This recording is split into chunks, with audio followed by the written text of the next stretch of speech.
Boa noite a todos, bem-vindos a mais uma destas conversas da Associação de Clenardos.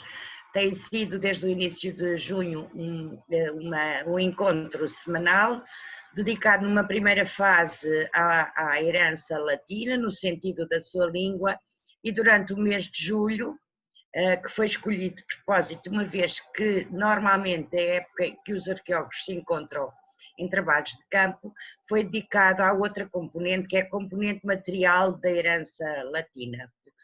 Uma sem a outra, de facto, não nos conseguem dar a perspectiva do que é, no fundo, do que foi essa grande herança romana no território atualmente português. Hoje temos como convidado o professor João Pedro Bernardes, a quem eu agradeço muito a título pessoal, em nome da Associação Clenardos e também das outras entidades que estiveram connosco desde o início, o Centro de Estudos Clássicos, mais recentemente o Museu da Cidade de Lisboa e todos os que de uma forma escondida nos têm apoiado. O professor João Pedro Bernardes é doutorado em Arqueologia pela Universidade de Coimbra. É professor associado com a agregação da Universidade do Algarve, onde leciona nos cursos de licenciatura Património Cultural e Arqueologia, e ainda em vários cursos de mestrado e doutoramento. Tem participado e liderado vários projetos de investigação de âmbito nacional e internacional, versando temas de arqueologia romana e de valorização do património cultural. Tem cerca de uma centena de títulos publicados, entre livros, colaborações em obras coletivas e revistas científicas do país e do estrangeiro. Espanha, França, Itália, Inglaterra, Turquia, Estados Unidos, entre outros. Versando sobretudo temas de arqueologia e de património cultural. É investigador principal do Centro de Estudos em Arqueologia, Artes e Ciências do Património, de que fazem parte as universidades de Coimbra, Algarve e Campo Arqueológico de Mértola.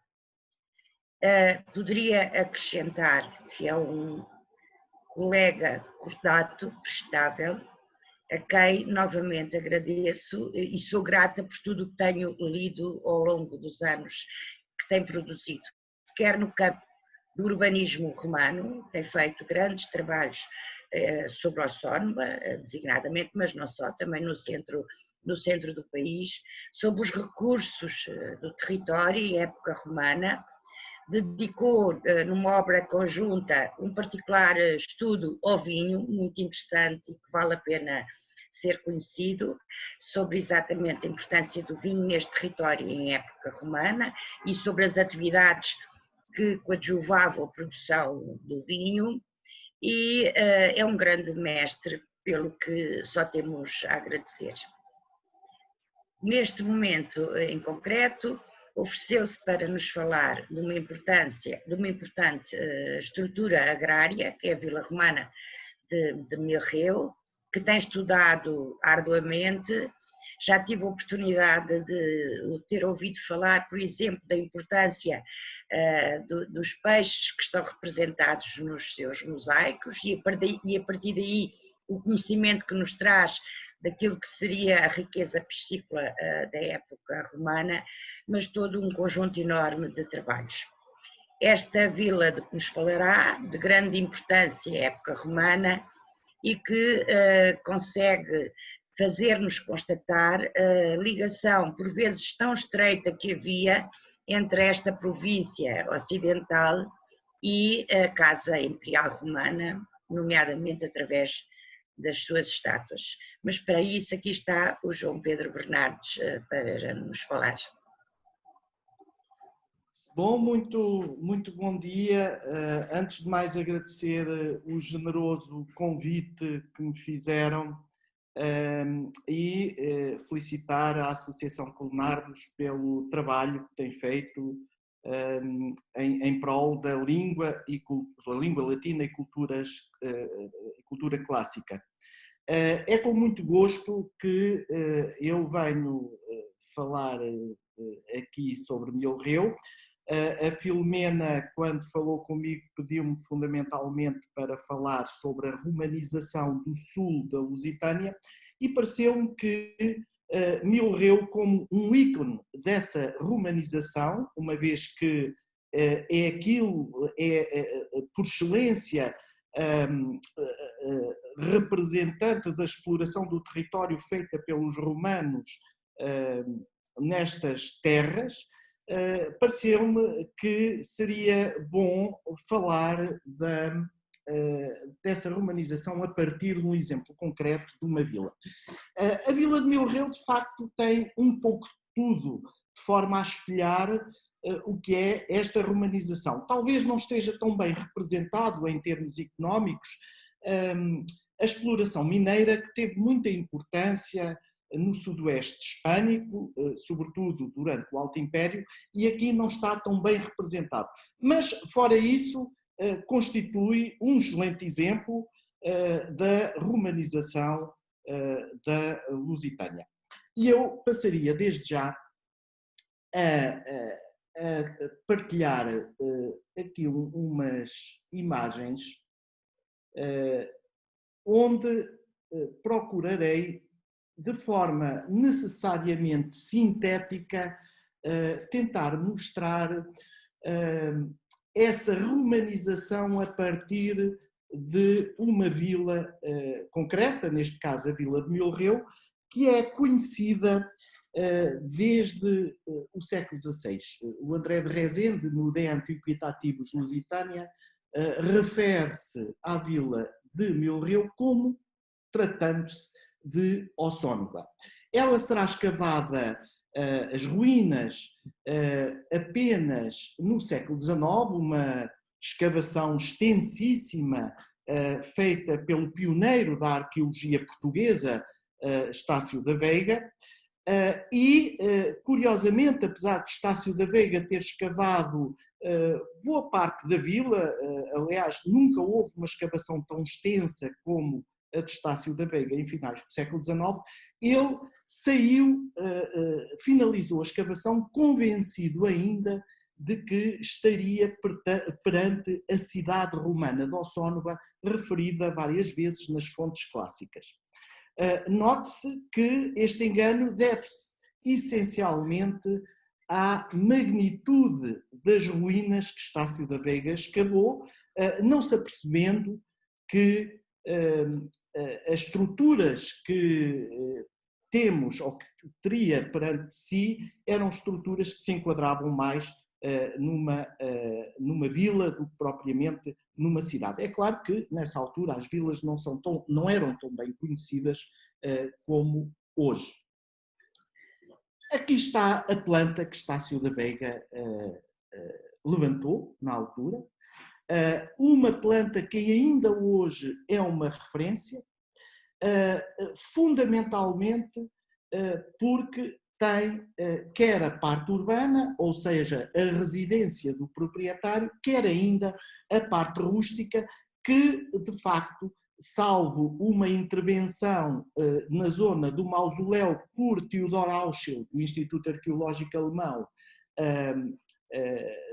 há umas décadas atrás, nos anos 70 concretamente, salvo essa intervenção, esta zona mais rural da vila nunca foi intervencionada. E, portanto, ainda hoje esta planta nos serve para nós vermos claramente aqui uma vila romana no sentido pleno clássico, no sentido catoniano do termo, em que temos um pátio na parte rústica de serviço, com todas as valências ligadas à exploração do território, nomeadamente a uma exploração agropecuária, à transformação dos produtos, e aqui também, porque nos tratamos de uma vila do Algarve, muito próxima do litoral, há aqui uma outra valência económica muito importante, que falaremos mais à frente, que é a exploração dos recursos piscícolas.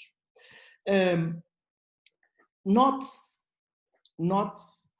que depois de Estácio da Veiga, avançou-se muito no conhecimento da parte urbana devido à ação do Instituto Arqueológico Alemão, levada sobretudo a cabo pelo arquiteto Theodor Auschel, que escavou a parte urbana muito intensamente, dedica uma tese ao estudo do santuário ou do templo, e depois trabalhos esses que foram, de certa forma, continuados por Félix Teichner, já mais recentemente, onde escavou aquilo que podemos designar e que alguns autores clássicos designavam por pars fructuária, ou seja, a zona das adegas e dos lagares, onde se guardava o fermento, o fruto da terra. Olhando para a parte urbana, nós temos aqui a romanidade em pleno. E temos aqui a romanidade em pleno porque temos uma vila de peristilo que constitui um dos melhores exemplos da Espanha, onde a água e a cenografia da água é fundamental, é extremamente importante.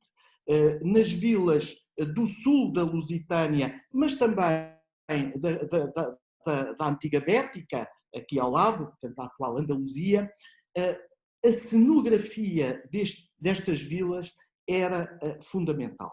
Nós temos, por exemplo, a Quinta das Longas, um exemplo muito bem conhecido, onde essa cenografia também está bem representada. E isto porque as vilas, para além de serem um núcleo de exploração do território, eram ainda um espaço de representação pessoal do seu proprietário.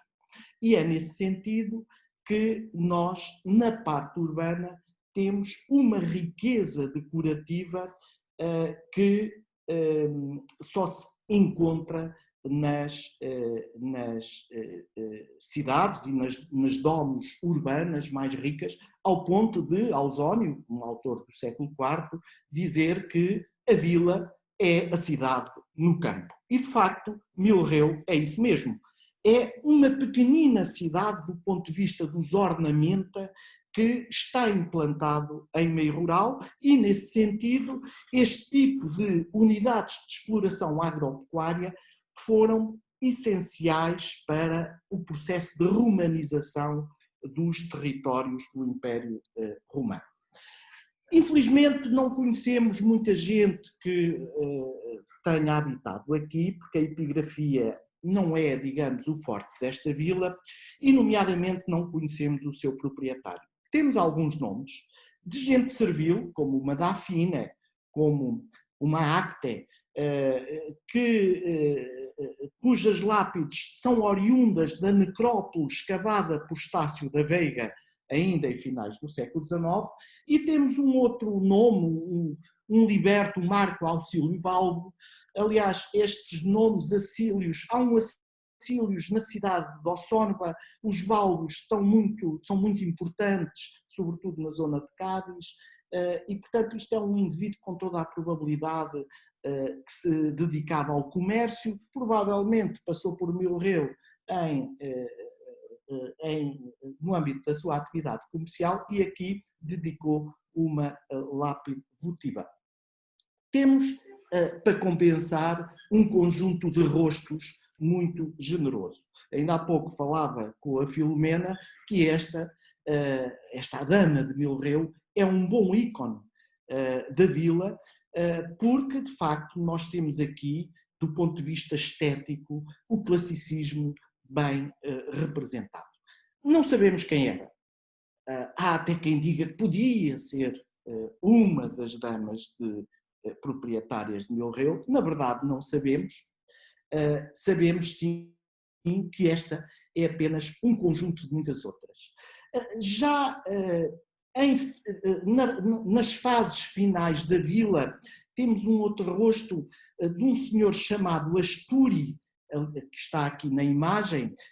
Isto é um rosto e uma legenda com o nome numa pedra de anel, num anel, portanto, para assinar os documentos, e este poderia ter sido, a certa altura, proprietário desta vila e, portanto, num período em que a vila teria atingido o seu máximo esplendor, eventualmente no século IV.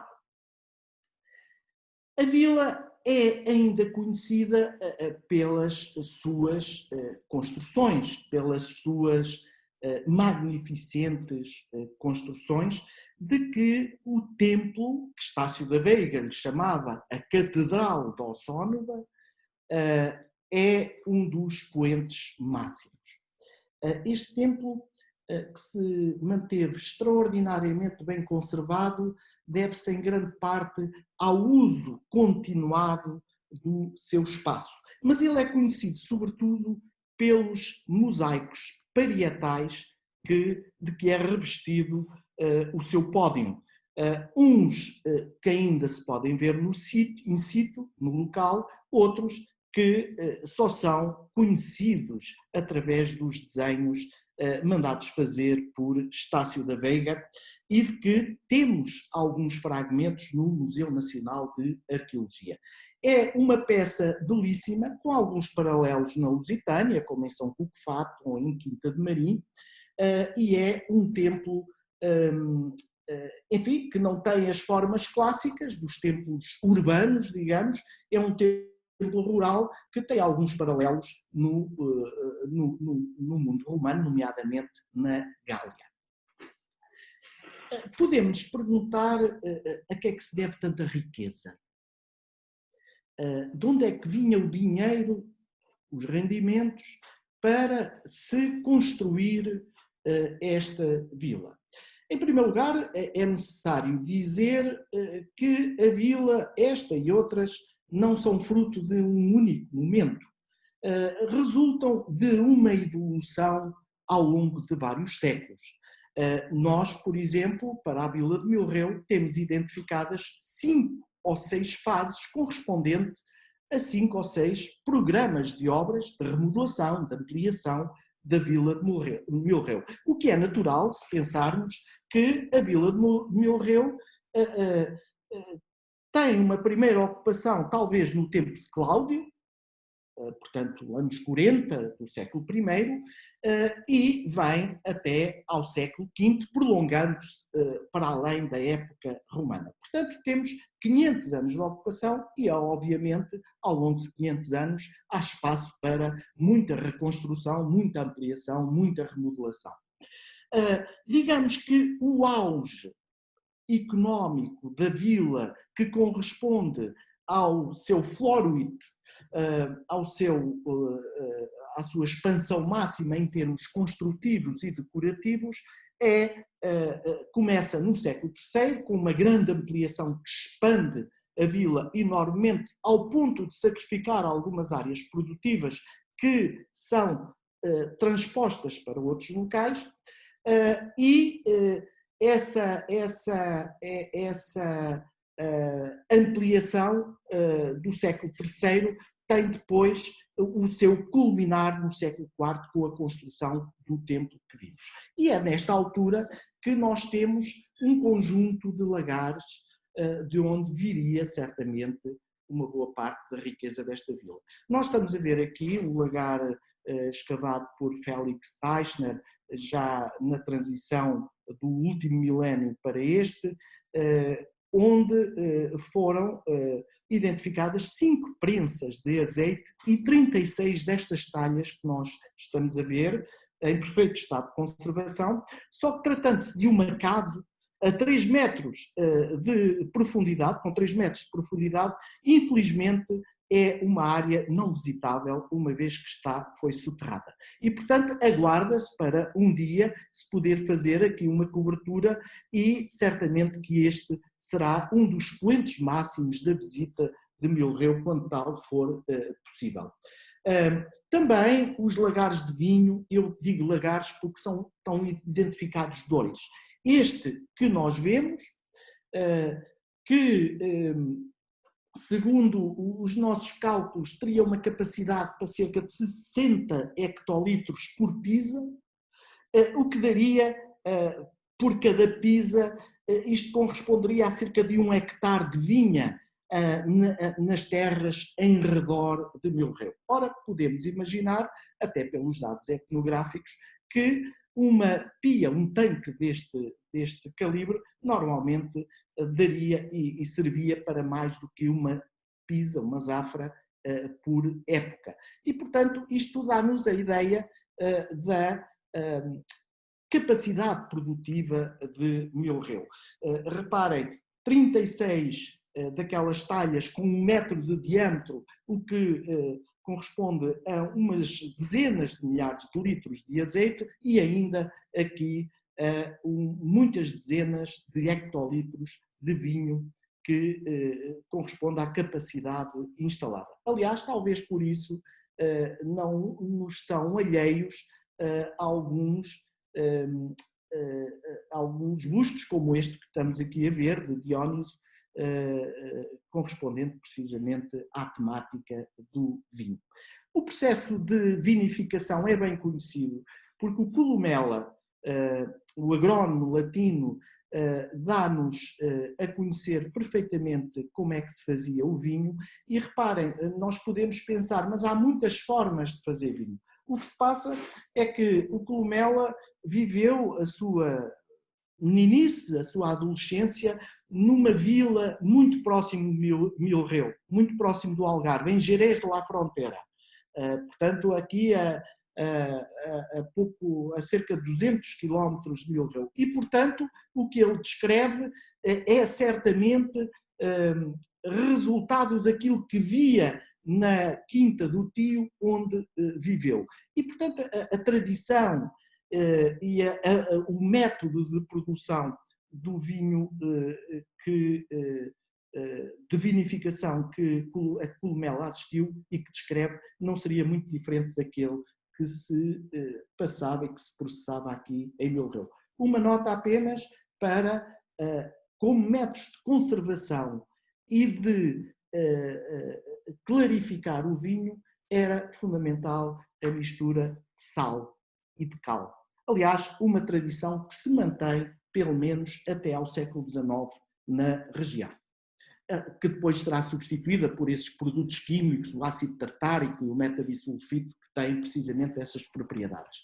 Mas eu diria que, para além da produção agropecuária, e que não é só o vinho, o azeite, certamente haveria hortas, haveria pomares, que seriam, cujos produtos seriam escoados para a cidade próxima de Milreu, a cidade próxima de Ossónova, situada a 7 quilómetros. E eu diria que, para além de toda essa atividade agropecuária, Milreu, porque está precisamente a 6, 7 quilómetros do mar, não poderia ter ficado arredada da atividade mais lucrativa no Algarve a partir do século III, que é a transformação de preparados de peixe. Aquilo a que genericamente se pode designar por garum. Nós no Algarve temos identificadas cerca de uma trintena de fábricas.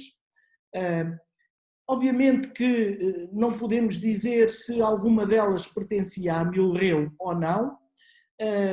Sabemos que em Milreu há um ou outro instrumento de pesca que não é significativo, porque Milreu, obviamente, não estava diretamente envolvido na atividade de pesca, mas os capitais dos seus proprietários certamente estariam consignados a algumas destas fábricas.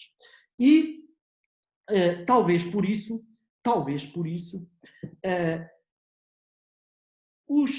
as vilas do Algarve, nomeadamente as vilas do litoral, têm uma expressão muito significativa nos mosaicos, nos seus ornamenta de motivos marinhos. Nós temos aqui neste mapa as vilas com mosaicos, onde está o golfinho de Milreu, representa precisamente essa temática marinha, que é, de longe, numa região tão pequena, a maior densidade de motivos marinhos de toda a Espanha é nesta zona. Talvez que isto tenha a ver precisamente com a atividade, ou uma das atividades principais a que estas vilas se dedicavam.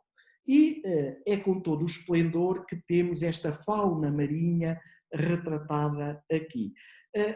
Sabe-se que muitos destes mosaicos eram feitos a partir de cartões que tinham modelos e que depois eram passados de vila em vila e depois os proprietários escolhiam.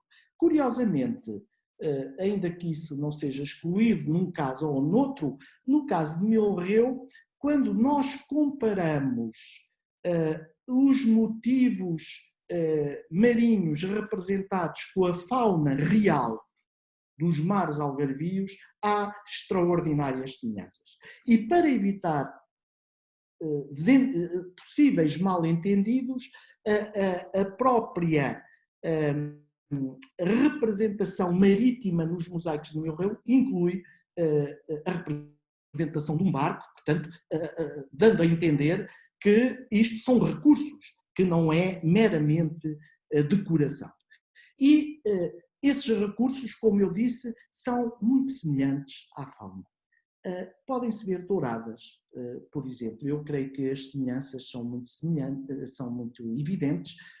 Podem-se ver pargos, inclusive retratados ao nível da cor, robalos, golfinhos, lulas, tudo aquilo, ou um pouco de tudo aquilo que se encontra nos mares algarvios. Todavia, aquele peixe comum, barato, a cavala, a sardinha, esse não aparece representado, porque esse talvez não seja, para além de não ser o mais rentável, é um peixe pobre e que, portanto, não está de acordo com a dignitas que o proprietário quer mostrar com os seus motivos decorativos. Dignitas essa que é retratada nos jardins da vila, nomeadamente no peristilo ou no triclínio, através de um conjunto muito significativo de bustos, de retratos, alguns deles ligados à Casa Imperial, que já levou alguns autores a admitir que o proprietário, a certa altura, poderia ter algo a ver com a governança do território.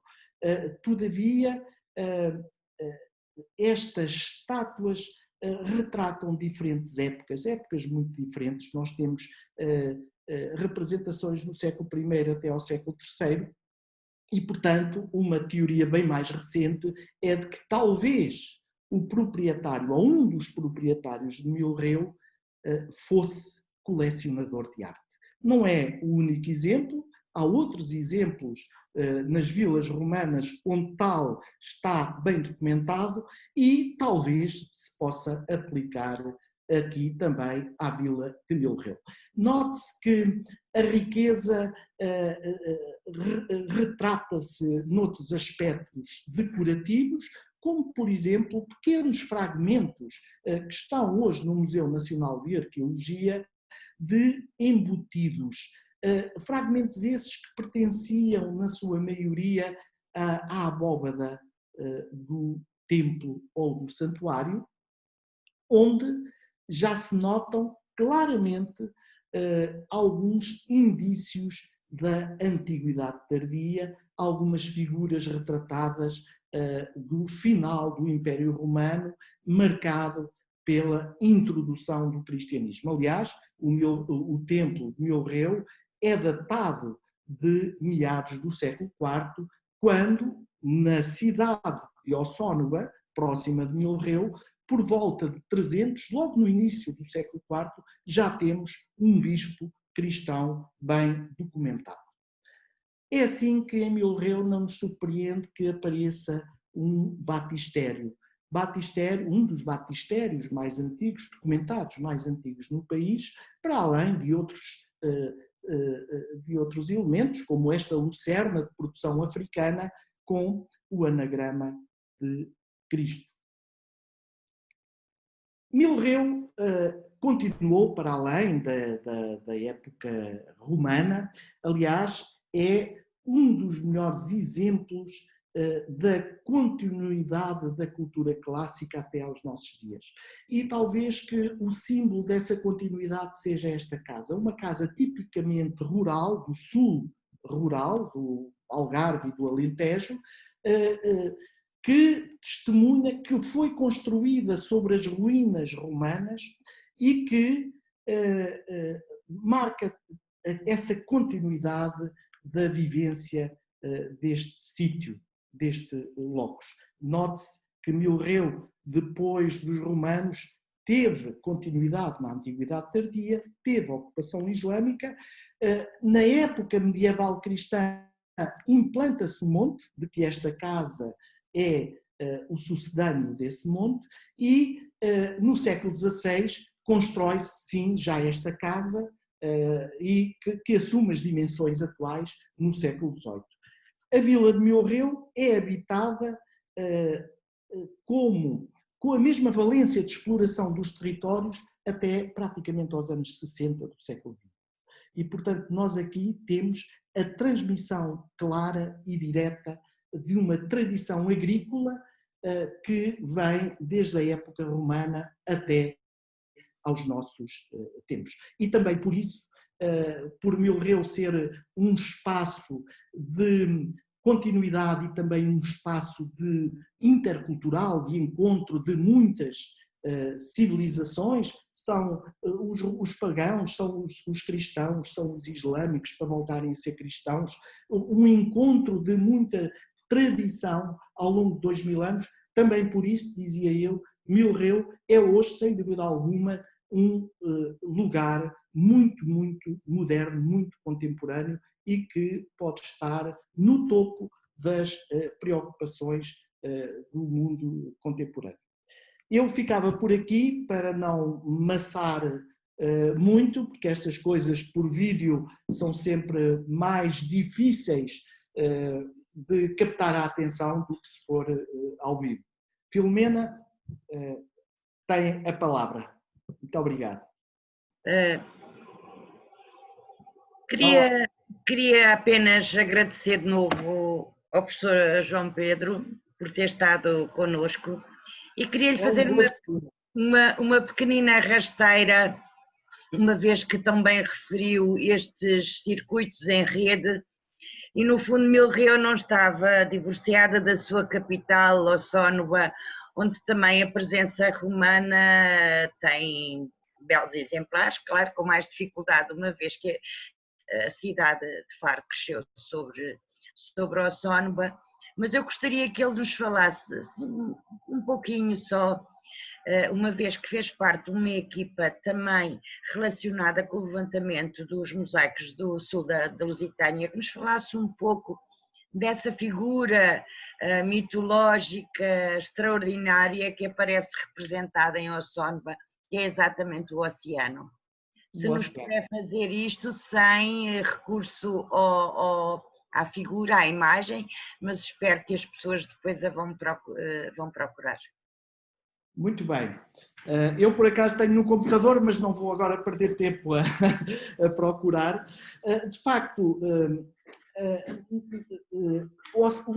a imagem do oceano, um mosaico identificado em 1926 e, na altura, parcialmente danificado, reencontrado em 1976, portanto, passado 50 anos, e levantado pela equipa do então Museu Monográfico Conímbriga, dirigida pela doutora Adília Alarcão e o Carlos Beloto, constitui um dos melhores exemplos de mosaicos figurativos em Portugal e que não é por isso descabido que ainda no ano passado tenha sido elevado ao título de Tesouro Nacional. Aliás, é um dos orgulhos do mosaico do Museu de Faro. O que impressiona no mosaico do oceano é a sua expressão. A expressão, eu diria, eu gosto muito de fazer a comparação, o mosaico do oceano é um mosaico de finais do século II, inícios do III, Portanto, quando se começa a chegar aqui ao sul e ao Algarve, muita influência norte-africana, aliás, que o mosaico do oceano, tal como os do Ilhéu, são beneficiários. E essa expressão voltada para o céu do mosaico do oceano é uma figura central depois nas primeiras representações iconográficas cristãs. O cristianismo vai ter que ver... O cristianismo é curiosamente uma religião da palavra, mas que é dirigida a um grupo de crentes que a maior parte são analfabetos, não é? E, portanto, vai ter que servir obrigatoriamente da imagem para transmitir a mensagem. Só que imagens é que os primeiros cristãos vão utilizar? Vão ser as imagens pagãs. E a imagem do oceano, se tiverem, quem nos está a ouvir, se tiverem a oportunidade de fazer uma pesquisa rápida na net, vão poder verificar isso. A imagem do oceano tem muitas semelhanças, muitas, com as primeiras representações iconográficas de Cristo. Ao ponto de eu estar na sala do Museu do Mosaico do Oceano, aqui há uns tempos, e entra uma mãe com um miúdo de 3 anos, 4 anos, e logo que viu o mosaico do oceano, ele aponta para o medalhão, onde está a face do Deus Oceanos, e diz: Jesus, Cristo.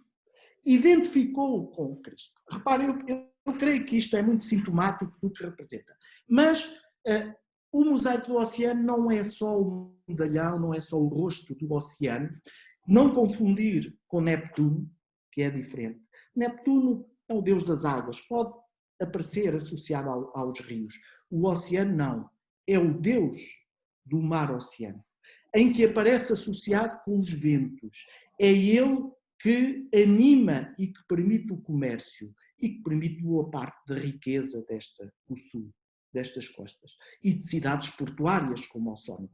E é por isso que ele é também um símbolo, aliás, os ventos, os 4 ventos estariam representados, que restam 2, é por isso que ele é também um símbolo de toda uma vivência desta região litoral voltada para o Mediterrâneo, voltada para o mar. E outros aspectos que, por não serem figurativos, não chamam tanta atenção, são os motivos vegetais que decoram boa parte do painel, contornando o medalhão onde está o oceano e os ventos. Esses motivos vegetais mais não são do que a representação da interface entre a terra e o mar. Aliás, Janine Lanchard que estudou profundamente o mosaico do oceano, faz precisamente referência a isso. E o mosaico do oceano é essa representação de toda uma economia, de toda uma romanização de um território que, explorando as riquezas da terra, vive de e sobretudo para o mar. Eu não sei se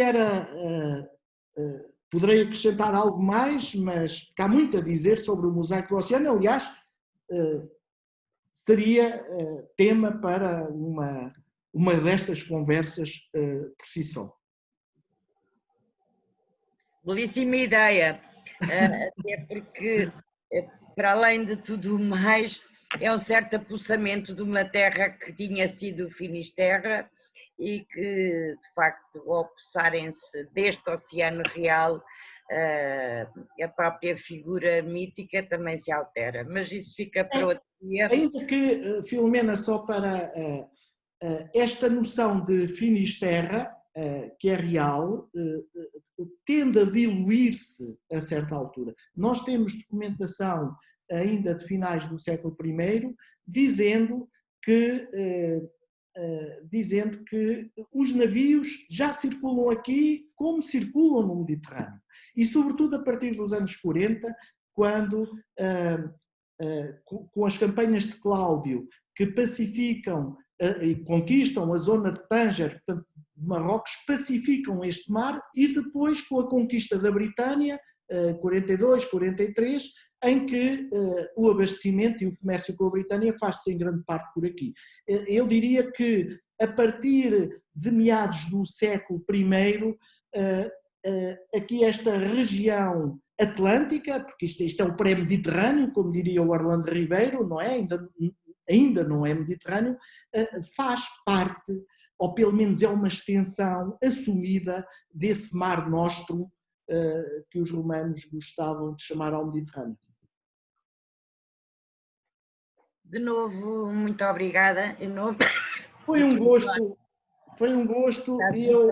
Leonardo, e outras conversas haverá, bem eu espero, e o oceano que seja uma delas centrais. Disponham sempre. Muito obrigado e um bom dia para todos. Obrigado, Pedro.